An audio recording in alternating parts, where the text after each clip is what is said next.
This is Maxim Galarno from the Great White North. What's it? Is that Canada? This makes me really uncomfortable. I think maybe, see, he says English is not his first language, so I'm guessing like Norway, Okay. Scandinavia, one of the Scandinavian places. He says, I listen/watch your show for the last 2 years. It's the first time that I have such a burning question that I need to write it to you.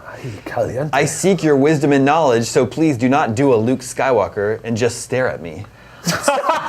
Fucking spoilers, man. What are you talking about? That's not Luke Skywalker staring at you. It's not a spoiler for anything until you say spoilers. Right, that's true. If we would have rode right through it, it would have been fine. Ooh, it's true. Do you have a B? Nope, just A. Just that. B, I think your horse story was real weird. I don't think I'm alone.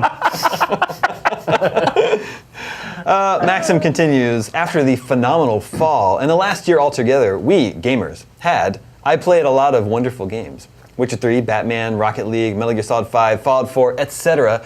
I was able to finish most of them. Etc. was really good. Damn you, Metal Gear Solid 5's Chapter 2. But now is the season that is a little more quiet in big release. Sort of. There is a lot of good or average games I missed last year, and most of them are on sale now.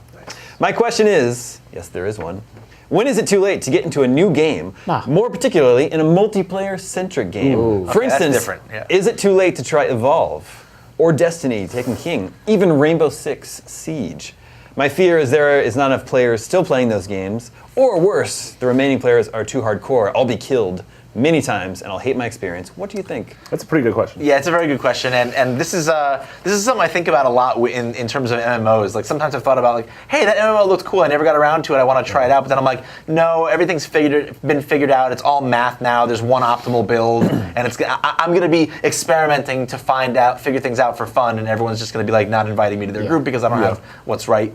I will say, I want to get back to the original question, but in response to that, I actually like MMOs when I can come into them late and the whole herd has moved on, because then there's not, like if I used to play WoW a lot, and like the day an expansion came out was just a sprint to like, this dude respawns and then everyone's trying to kill him, and like all the it's just crowded. Like it's like going to a crowded mall before Christmas. Whereas once everybody's moved on, like I mostly play MMOs single player anyway, and then it's like just luxurious. I can go at my own pace and read the quest text. So I mean that part doesn't bother me. But in terms of online games, I mean it's on a case by case basis. Destiny is still active. Oh yeah, heck. you're totally fine with Destiny. I would not get Evolve probably. Yeah. So the thing with Evolve is that I mean they're still releasing content for new content for Evolve, so they're still supporting the game, and like sure the player base isn't as big as it was when the game first launched.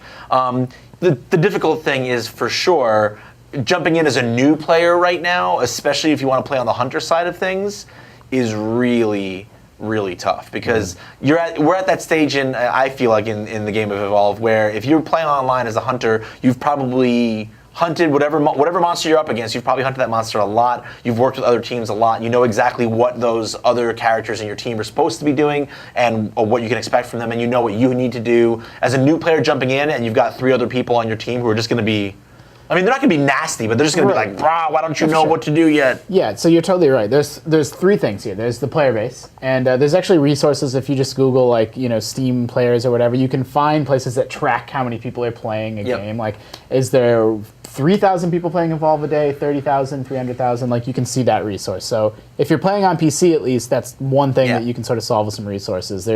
Is the competitive, game going to be way too, you're just going to get smoked? I had that experience with Call of Duty. Black Ops 3 was new, but it's the same Call of Duty. And I haven't played Call of Duty seriously since 5 years, probably whenever Black Ops 2 came out. And I just couldn't, like, I haven't played since there was Pick 10, so I didn't know what was going on with that. Right. I didn't know, like, it wasn't fun. Like, I went, like, 2-20, and I'm not a terrible shooter player, but that was just a playing field that I'm not used to. And it just wasn't. I played 4 or 5 matches, got completely smoked, and I'm like, I don't think I can play this anymore. Like, it's this thing that people that's the only thing they play, and that's who I matched up against, and it just wasn't fun.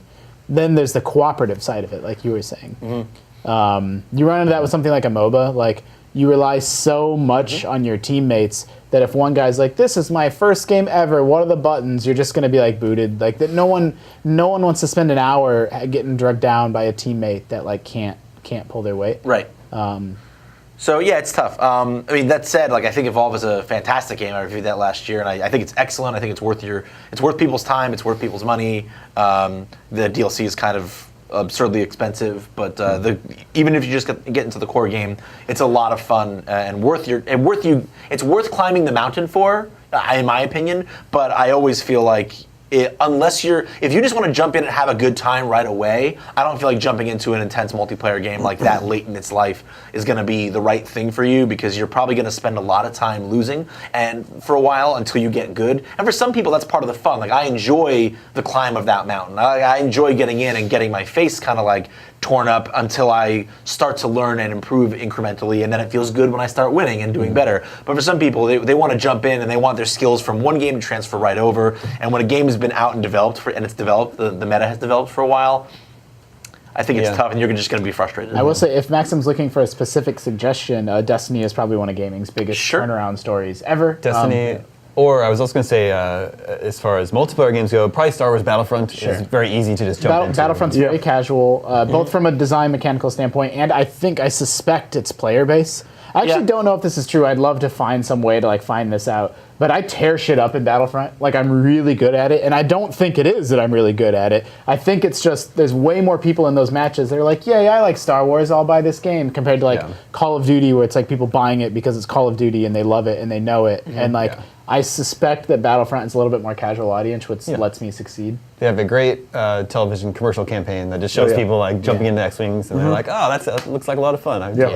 Yeah, and I think people play the game a lot more casually. But Destiny is an example. Like I've never been more disappointed in a game in year one and more enamored with a game in year two. Like the Taken King is so good. It's great. Yeah, Destiny's one of the rare games where it's almost better if you jumped in a year late. Yeah, no, for sure. I agree. Yeah. And they give you tools to catch up. You don't need to worry about grinding up your level or anything like that. So I really, really think Taken King is really excellent. In terms of single player games, I don't think it's literally ever too late to jump into something. No. A cool campaign.